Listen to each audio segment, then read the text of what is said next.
Dan Quinn confirmed that Terry McLaurin warned him of his trade request. Jaylin Lane receives more praise, and yet another young rookie star making a name for themselves out on the practice field. Hello everyone, and welcome back to the Full Command Show. My name is Grant Mitchell, and we are here to talk about everything involving the Washington Commanders. It is a beautiful Saturday morning, and I actually mean it this time. We've had ridiculous days where it was 95 degrees by 7:30 in the morning. Not today. Don't know what it is right now. The high today is supposed to be about 80. It was about 67 degrees or so when I went out for a run earlier this morning. My friends convinced me to sign up for a half marathon in September, so I'm getting in shape for that. I did run track and field in college and high school, but that was a long time ago. I haven't trained competitively for 6 years or so now. I think I'll always be able to finish a half marathon just because it's hard coded into my DNA right now. But am I going to run fast? No, absolutely not. Today's training run sucked. But, it's a part of the process. And it just because that went poorly does not mean that my day has to go poorly. And how could it with the reception that I've received from you guys? The support on the channel has been absolutely unreal. And I don't want to continue to start off every video by talking about it because I don't want to sound full of myself or anything, but it's actually the opposite. I'm so overwhelmed and so grateful by the support you guys have given me. I just want to make sure that you know the love is felt and it is appreciated. So, if you are new to this channel, I do encourage you to hit that subscribe button. This is a community we're building. I'm not just talking into a camera lens with a blank wall behind it for my own fun. No, I'm saying everything that I am in these videos so that I can get your opinions on it, your feedback. Whether we agree, whether we disagree, I still appreciate you being here. And hey, disagreement is part of what makes the world move forward anyway. Those of you who have already hit the like button, you are absolute legends. If you haven't yet, please do. It helps me out, helps this channel out, gets the video out into the YouTube algorithms, that magical space that I'm still trying to understand. And let's jump into the news. To top it off, let's just start with a quick happy birthday to Laremy Tunsil. It is his birthday today. How old is he? Is he 31 now? 31. Yep. August 2nd, 1994. Congrats. Happy birthday to Laremy Tunsil. That's what happens when I get sidetracked. Congratulations for a birthday would be a little bit weird. Okay, let's jump into the juicy stuff. We got some more comments from Dan Quinn this morning before the training camp practice session. There's a direct quote here talking about what happened in the build-up to the Terry McLaurin trade request, and Dan Quinn said, quote, "We love Terry. We're really glad that he's here. Also understand there's the business side. I love coaching him. This is not a distraction. Players today, they're more aware of contracts than they used to be. The trade request is part of the normal business." I and many others have talked about Terry going about this not in necessarily an unprofessional way, because a lot of what he's done is par for the course. Maybe it wasn't the best move for his reputation, and maybe whether it's down to bad advice or him not being comfortable in these negotiations, he's acted seemingly a little bit out of character. And I don't know Terry personally, so I don't want to accuse him of that, but those are just the optics of it. I will say, respect to Terry McLaurin. I like that he told Dan Quinn. Dan Quinn's been by his side saying, hey, I would love you here. I hope you return to the practice. And when he got here, it's like, I love having him in the building. I love coaching him. Dan Quinn can't write him the contract or get him to sign it. So for him to still, for Terry to acknowledge that and say, look, I still respect you. I want to keep you involved. I want to go about this the right way. Respect to Terry McLaurin. I do appreciate that. Some more notes here from what Dan Quinn had to say. He really jumped all over the place. He talked about Josh Conerly Jr. He was asked if it was possible that Conerly, who has not been a star of training camp, let's say that, and I'm not critiquing him or saying that this means he's doomed and he's going to be a bust or he's not even going to be a starter in week one. That's not what I'm saying, but we just haven't heard his name jump out like we have Mike Sainer still, Jayden Daniels, Bill, some of those other guys. But Dan Quinn was asked if there could be a rotation, kind of like last year there was with Brandon Coleman and Cornelius Lucas, and Dan Quinn basically said it's too early to make a determination on that, which means that it is in fact in the cards. It's a possibility. It is also possible that Conerly is the starter or that Wylie is the starter. A decision has not been made yet. That could be in the air though, because an hour or so after he made those comments, out on the practice field, Brandon Coleman exited walking with a limp. And as far as I'm aware, he did not return to the practice field. Now, it's unknown what the severity is. Even if it's a very minor issue and he's back out on the field for the next day of practice, they would probably err on the side of caution. Yes, you're getting in shape and you're getting ready, but the game is not tomorrow. You're still a week away from your first preseason game. About, what is this? Today's August 2nd. The first game's on September 7th. So if there are 30 days in August, then that means we're 36 days away. Did I do my math correct there? Are we 36, 37 days away from the first game? Point being, no reason to rush him back, even if it's a very minor thing. And if it's not a minor thing, then, hey, take the rest of camp, shut him down, get him ready to go for the regular season. Andrew Wylie filled in Coleman's spot at left guard. Wylie is very versatile. He can play tackle, he can play guard, he's a veteran, he can play left, he can play right. The reason I point this out, though, is the question earlier in the day was about Conerly and Wylie rotating at right tackle, and that is where the two of those guys have worked so far. Well, if Wylie is now filling in for Brandon Coleman at left guard, then the assumption would be if we're to assume Coleman is out, and that's a huge assumption I know nothing about, but just walk with me here. That means that the offensive line would be Laremy Tunsil at left tackle, Andrew Wylie at left guard, Tyler Biadasz at center, either Sam Cosmu or Nick Allegretti at right guard, and then Josh Conerly Jr. at right tackle. One thing I did also want to mention here is that a couple of days ago, I put out my first 53-man roster preview where I predicted who was going to make the official roster for week 1. And I did have the Commanders keeping 10 offensive linemen, which is a lot. Last year, they only kept 9. And I had them keeping a backup center on top of guys like Trent Scott and Chris Paul. What I found out yesterday, and I didn't know, was that Nick Allegretti supposedly has done some work at center, and I think that meant work during this camp, and he also has some experience there. So when I put out my future 53-man preview, which probably you're not going to get another one until right about the end of the preseason, because I don't want to make this like a week-to-week thing. I feel like at that point I'm just micromanaging and saying a lot of the same stuff. But when I get to the end of the season there, the end of the preseason, having Nick Allegretti available as a backup center probably does mean that I will change to having 9 offensive linemen. But just thought I would throw that out there because it was something that I didn't know. So if Tyler Biadasz goes down, maybe it's Allegretti who plays center. Just something to keep your eye on. Hopefully Biadasz stays upright.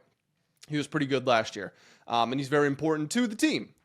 Speaking of someone who could be very important, not there yet because they haven't actually played in an NFL game, but more praise for Jaylin Lane.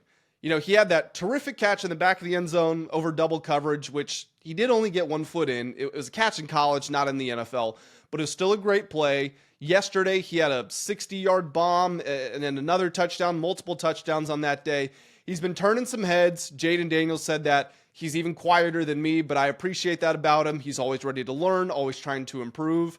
Today, Dan Quinn was asked just about the general makeup of his rookie class. Nobody was singled out in the question, but he said specifically, quote, "I've been impressed by Lane." When you think about the speed and the dynamism that this kid from Virginia Tech has, not a very productive college career, but as someone who, again, as I always say, watched him at Virginia Tech, was not his fault. They couldn't throw the ball. The offensive play calling there is just abysmal. The quarterback play was not good. On top of that, the quarterback was injured. Lane was clearly a diamond in the rough. And I don't know if you can call the 4th round a rough, or the rough, but for the potential production that he's going to give you this season, I mean, seriously, he's getting a lot of reps with the ones. He's making plays. He's impressing coaches. He's impressing his quarterback. He's impressing. Zach Ertz said that Jaylin Lane was a standout of his. It's just something that the Commanders, I always say, it's something new, something that the Commanders haven't had for a while. Really, it's going back to Deshaun Jackson, and let's be honest, we got the kind of broken down version of Deshaun Jackson later in his career. Like that prime Deshaun Jackson where you're looking at a guy who's got 4.3, maybe even 4.2 speed. He can burn you over the top. And because he's also such an elite punt returner, you can just throw it to him on a screen. And then as soon as he turns his head and the field opens up, now it's like he just caught the punt and he's figuring out the lanes to get downhill. It's going to add so many dimensions to this offense. I trust Cliff Kingsbury wholly with Jaylin Lane and Deebo Samuel. And look, I still want Terry, obviously, but I'm just I'm curious to see what the offense would look like if he's not there, because things would have to happen closer to the line of scrimmage, I'm assuming, but I feel like he'd get a little freaky. I think you see a lot of jet sweeps, fake passes, double passes, screens, tunnel screens, flea flicker screens. You just see a whole lot of weird stuff going on. Not that they're gadget guys, but they're guys who you just need to find intricate ways to put the ball in their hands, them being Lane and Debo, and then watch the second play begin. So shout out to Jaylin Lane, man. He just continues to impress out at the practice field. Speaking of Jaylin Lane, because he is such an excellent special teamer, I was interested to hear when they did kick returns for the first time that he was not one of the 2 returners. They did more kick return practice today, so this is the second time, and both times the 2 main returners have been Deebo Samuel and Austin Ekeler. And look, I get it. I wouldn't have chosen Austin Ekeler to be my guy last year, but he did very well. Him and Luke McCaffrey both did very well. And I believe that McCaffrey kind of only got put back there after Ekeler started getting the concussion problems. Am I remembering that timeline correctly? Debo, it makes sense to put back there. Ekeler, and then I would assume McCaffrey's the 3rd guy. Maybe Lane's the 3rd guy competing for it, 4th guy, whatever. But it does look as if those are going to be your 2 guys returning most of the kicks this year. I want to talk about now somebody on defense, and this is what I alluded to at the start when I talked about another young star standing out. Today was Kain Medrano Day, and I'm very excited for this because I've talked about my guys. If you're new to the channel and you don't know my guys are the linebackers, Dominique Hampton, Kain Medrano, and Jordan Magee. Those 3 guys I am super excited to see because of the versatility, the speed, the range, the dynamism. I always talk about this. Offense in professional sports asks questions. What is your answer on defense? How do you answer that question? And for as great as Bobby Wagner and Frankie Louvu are, they answer a specific set of questions. And they're very good at it. They will ace that test. But they don't have as much speed, as much range. They can't drop into coverage as effectively as these guys can.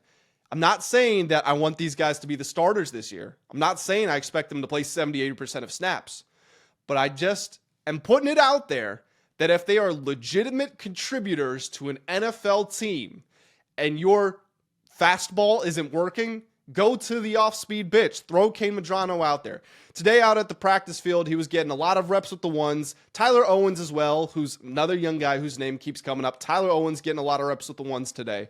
Medrano blew up a run play with a tackle for loss. He also had a pass breakup.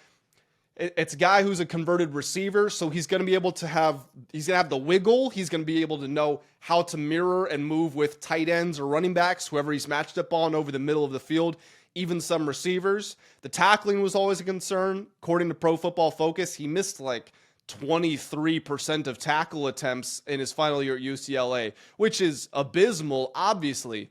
But he has defensive playmaking ability. Normally when you hear playmaking, you think offense. He can be a defensive playmaker.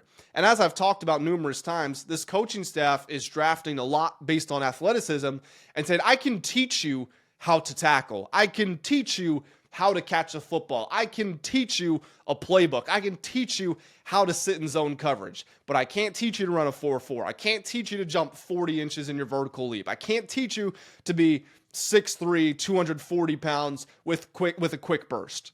So the Medrano's a project, but again, he's already getting reps with the ones. Him and Tyler Owens, both 2 guys that I've got my eye on, and I can't wait to see them. Before we move on over to the final story, just a very quick shout out to 2 more guys on defense.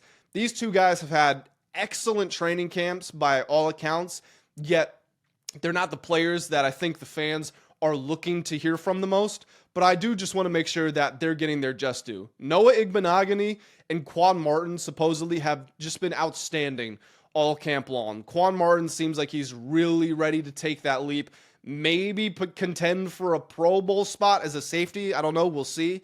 And I don't know what Noah Igbenogany's role is going to be because we're assuming Sainer still is going to be that full-time sort of nickel guy. And then you drafted Trey Amos and you have Marshawn Lattimore. You also bring in Jonathan Jones.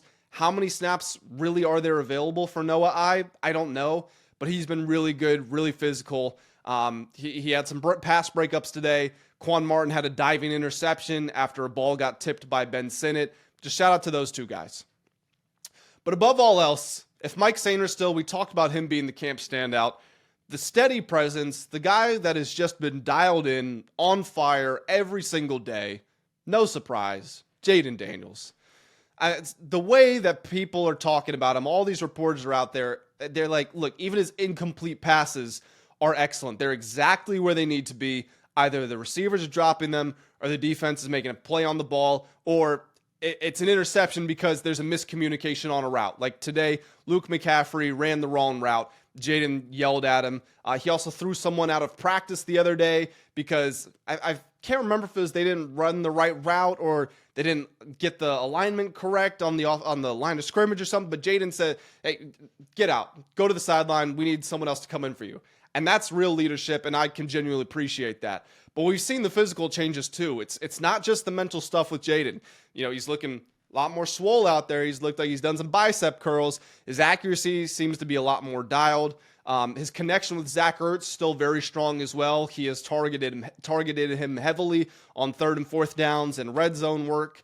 Today, he did have a nice touchdown pass to Luke McCaffrey over Trey Amos on a little fade route. Wanted to make sure I gave Luke his praise because I did just talk about him running the wrong route. And also praise to Trey Amos. You know, yeah, he gave up a touchdown right there, but he also had a pass breakup on Deebo Samuel, so not like he was getting cooked exactly. But Jayden, above all else, everyone's saying that Jayden looks absolutely dialed. And let me pull up Lamar Jackson's stats real quick, because Lamar in his second year just had this absurd season where he won the MVP. Yeah, so Lamar is a rookie. Jayden was way better as a rookie. Lamar didn't get to start till close to the end of the year, I think. Actually, did he even start at all? Wasn't his first start like in the playoff game? I don't know. But Lamar as a rookie, 6 touchdowns, 3 interceptions, whatever. As a sophomore, he throws for 3,100 yards, 36 touchdowns, only 6 interceptions, and he runs for 1,200 yards and 7 touchdowns. So all in all, that's 4,300 yards, 43 touchdowns, 6 interceptions. He had a QBR of 83. To put that in perspective, Lamar led the NFL in QBR last year with a 77, and he was at 83 that year. Jayden, I want to say, was like an 86 QBR in the playoffs.